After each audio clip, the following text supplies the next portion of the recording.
Radio Dandi Haqa, Radio Dandi Haqa, Radio Dandi Haqa, Radio Dandi Haqa.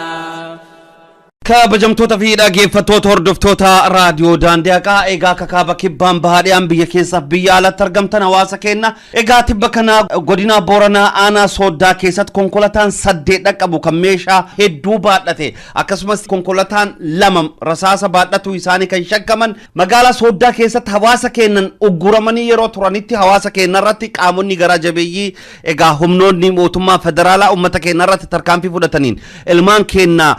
afur akka wareegaman gabaasun keenya ni yaadatama akkasumas ilmaan teenya 19 dhaqqaban rasaasa rukutamanii hospitaala Yaaballoo keessatti wal'aansa argataa akka jiran hawaasa keenyaadhaaf gabaasuun keenya ni yaadatama akkasumas immoo guyyoota lamaan dabran kana keessatti mariin cimaan hawaasa fi akkasumas jeneraalota Tigree akkasumas itti gaafatamtoota bulchitoota godina Booranaa fi poolisii naannoo Oromiyaa wajjiidhaan mariin gaggeeffamaa turee fi marii san gubbaa irratti uummanni tokkummaadhaan afaan tokkoon ejjennoo tokkoodhaan wanni konkolaataan kun baate nuuf haasakattaamu akkasumas qaamonni nama keenya ajjeefaman dabarfamanii seeraaf nuufaa kennaman jechuudhaan tokkummaan gaafii gaafataa turan egaa guyyaa har'aa maal gubbaa dhaqqabanii jiran guyyaa har'aa warri sun achirraa socho'aa jiran akkamiin socho'an uummanni maalirra walii gale oolmeenni guyyaa har'aa akkamitti goolabame mee warri naannoo gubbatti jiru haalicha nu ibsu mee egaa suduudumaadhaan gara hawaasa keenya naannicha irraa argannetti isin ceesifna yoo yaa akkam nageenyi badhaadha fayyaa jaalkiyya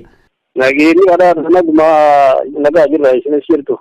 baga jiraatan mee daa'imtu biyya gaa hawaasni nu dhaga'aa jira sooddi keessa waan deemaa jiruu fi ammallee waan ta'aa jiruuf boriif iftaan keessatti illee shakkiin jirtu maalidha warri kun am sooddirraa socho'anii jiran jedhan sooddirraa garamii socho'anii kan sooddi dura ammoo maaltu isaan eeggata ummata keenya immoo sooddan achi jiran san gara borborillee gara awaacillee gubbaa jiranillee karaan ammallee dheeraadha warri gar udeetti deemuuf akka jiranillee dubbiin deemaa jirtu argisiisa jirti mee ummata keenyaaf dura jiruufillee maan dhaamtanii oolmayni guyyaa har'amee walumaa galamee maal fakkaata dhaggeeffattoota keenya nu qooda galatooma oolmaan guyyaarraa haleessa walgahii bulee guyyaa irratti dabarsanii garam walitti dhufanii arruja dhufanuu jidduu kan ammoo makiinaan sun guyyaa lamaa achi dhaabbatee guyyaa lachuun sakattaamne namni akka raawwate immoo seeratti waan hin dhiyaatiniif namni kun seeratti akka nuu dhiyaatu jedhama ture inni kun waan hin ta'iniif jecha ganama uummatillee mufateera dargaggoon ta'an takkeen namni muraasi sagalee isaanii mormii mallattoo mormii garsiisaa turanii sanirra ka'uudhaan amma naannoo kanatti tasgabbii wal dhageeffachuun hin danda'amne ijoolleen sagalee mormii isaanii dhageessisuuf yaalitti godhanii sanirra ka'uudhaan konkolaachisaa isaanii maali sochoosanii paatroolii akka ganda keessa sochoosanii akkas fakkeessuudhaan boodarra ni ba'anii magaalli irra ba'anii cina irratti darbanii dhaabanii garuu ba'uu isaanii fi bulchaan godina Booranaallee dhufe ture abbootiin gadaa dhufanii turanii gara Oromiyaatis namni nuti jira deemuu isaaniitti waliin galle durayyuu wal dhabanii turanii namni sunis akka hin kennamne jedhanii isaaniin didanii konkolaataanis akka hin sakattaamne maal jedhanii callisanii go'an ijoollee jala ba'anii garuu duratti deemuu sodaatanii waan jiraniif magaalli irra xiqqoo socho'aniituma naannoo kiiloomeetira tokko dhaabbatanii amma achuun jiranii fuulduraaf immoo tarii waan biraa nuuf jedhanii sodaatanii ammaan tan achi dhaabbataa jiru jechuudha. Mee kora guyyaa har'aaf kaleessa gubbatti waliigalteen abbootii gadaa akkasumas warroottan bulchitoota godinaa fi akkasumas poolisiin Oromiyaaf afaan tokko ta'uun waliigalteen isaanii maal fakkaata kutannoof murannoon isaanii? Kanarratti wanti jiru baay'ee gaariidha abbootii gadaattis bulchitoonni Oromiyaa irra dhufanis kanneen qaama godina bulchanis warri aanaa achi jiru qaamoliin adda addaa achi dhufanii bakka sanitti walitti argaman hundi isaanii afaan tokko dubbatu namootaan lammiilee nagaa ajjeesan seeratti dhiyaatanii dhiigii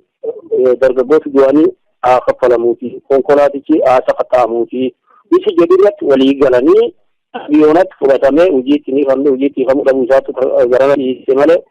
waliigalteen qaama hundaatii fi tokkummaadhaan namu waan dubbatamu qabu faaqa irratti waliigalanii tokkummaadhaan ejjennoo tokkoon gaafachaa turanii kun waan baay'ee nama boonsu tokkummaa cimaatti ture jechuudha. Egaa mee hedduu galatooma egaa sochii kana keessatti walubannoon akkaan barbaachisaadha. Walubannoon barbaachisaadha abbootii poolisii Oromiyaallee dhagahuun akkasumas warra bulchitoota yeroo ammaa kanatti faayidaa uummata keenyaaf dhaabbatanii mormaa jiran wajjiidhaan hiriirolleen ergaa jajjabaa akka ta'an dhaamsi darbaa jira. Mee gama qeerrotiin wanni jarjarsuun ta'u tokkolleen hin jiru tarsiimoon masakamuun wal dhagahuun barbaachisaadha jechuudhaan maanguddoonni tokko guyyaa har'aa ka'aanaa Sooddaarraa dubbifne dhaamsa akkasii nu dabarsan gama dargaggeeyyitiin dhaamsi isin haaluma waliigalaatiin dabarsitan maaltu jira? Dhaamsi akka waliigalaa dabarsiniyyuu haalli amma deemaa jiru haala baay'ee nama yaaddeessu. Kana booda immoo qaamni miidhuuf deemanii diinonni warri waan miidhuuf ta'anii tarkaanfii fudhachaa jiran tooftaa baay'ee cimaa baafachuun isaanii nafu. Halkaniif guyyaa waan baay'ee yaaduu waan baay'ee qopheessaa jiranii kan keessatti immoo hiriirumtii fakkaatee amma harka ganama baay'ee mataa isaa maal akka ta'e nama hangalu akka waan biraatiif haayoo biraa qabatu fakkaata. Maaliif jennaan sagantaa keenyaa sagantaa Oromootiin hiriira jabaa Oromoon amma yeroo kun yeroo tokkummaadhaan yoo baanis hiriira tokkummaadhaan dhaadannoo fakkaatu akka Oromoo akka waliigalaatti sagantaaf gaafiin Oromoo guddaan waliigalaa hundi isa beeku hundi gaafachuu qaba dhaadannoo beekamaa qabachuu qaba bakka ofii qabachuu qaba naamusa ofii qabachuu qaba wanni yeroo ofiitti ta'a inni arda ta'e kuniyyuu namaan galuu qindoominaa waan ta'ee miti yooyyuu hiriirri qaba'us ta'e guutuu Oromiyaatti tooftaadhaan of eeggannoodhaan aarsaa hin taane akka hin kaffalle itti yaadamee xiinxalamee akkasitti ta'uu qaba malee wanni callisaniituma hiriira baanis sirrii miti san qofaa miti amma warri guddaa qopheeffatanii jiran akka zuu dishkaa matariyyees maal meeshaalee ammayyaa ciccimoo konkolaataa isaanii irratti kaasanii akkasitti deemaa jiranii tarii tarkaanfii odoo walirratti fudhatamee naannoon sun naannoo maatiin jiraatu uummata bal'aatu naannoo sun jira uummata isheen immoo waraana biyya guddaa bas gaafawwan jiru humni isaa waliin madaalu tarii baay'inaan ishee wal caale aarsaa hin taane akka hin kaffalle amma tooftaa humnii fi cimsachaa bobaa guutachaa deemu qabna malee amma humnii fi dursa irratti fixachuun aarsaa hin taane kaffaluun waan hin barbaachifneef wanti hunduu bilchinnaa fi walhubannaadhaan tokkummaadhaan itti adeemamamu jedha hin gama kiyyaan dhaamsee hin dabarsu tokkummaa nam jirus cimee fufuu qaba. Wanni immoo birdabuu qabnu wanni dagatamuu hin qabne amma dhiigii nama sun akkasitti lafatti hafuu hin qabu namni lubbuu namaa ajjees duris bahuu danda'anii ganama qopheeffatanii bahuu danda'anii tooftaa biraatiin bahuu danda'anii dhiifamuu qabu dhiigii nama kaffalamuu qaba namni nama ajjeesee irratti dhiyaachuu qaba konkolaatichi sakatta'amuu dhabu isaanii silaa akka sakatta'amne dhiibbaa godhaa jiranii dubbii kun dubbii dhiifamuu qabu miti dubbii qabatamuu qabu dubbii seenaa ta'uu qabaa jira hanga. Tole mi amma fuuldura isaaniitti maaltu isaan eeggata amma isaan sooddarraa socho'anii magaalaa keessa ba'anii jiranii fuuldura isaaniitti maaltu isaan eeggata hawaasa keenya kana hunda keessa qaxxaamuranii udeetti nagaan dhaqqabuu ni danda'an jedhamee shakkamam. Shakkama wanni shakkamuuf tokkoffaa uummati mufatee jira mutii irra hawuran uummatis uumni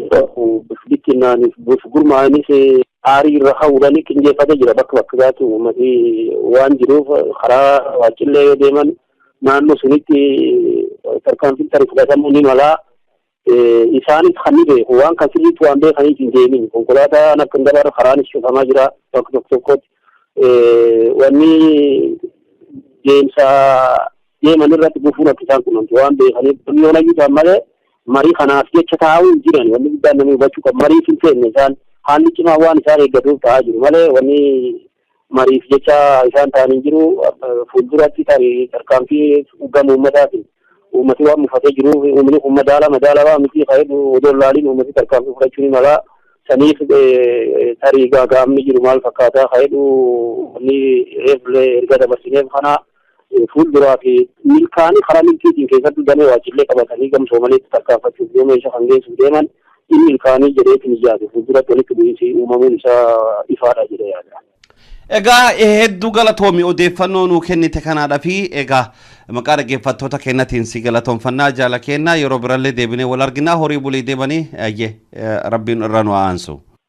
Galatooma sanis jabaadha yoo miyyuu taanan rakkoo fi jarara uummata irra jirtu akkas dubbattanii ifatti baasuudhaan kun gocha haqaa fi gocha lammiin jaalatu dalaguu keessanii baay'ee san galatoomfannaa galatooma. Nagaa kee bul. Radio Dandi Haka, Radio Dandi Haka, Radio Dandi Haka, Radio Dandi Haka,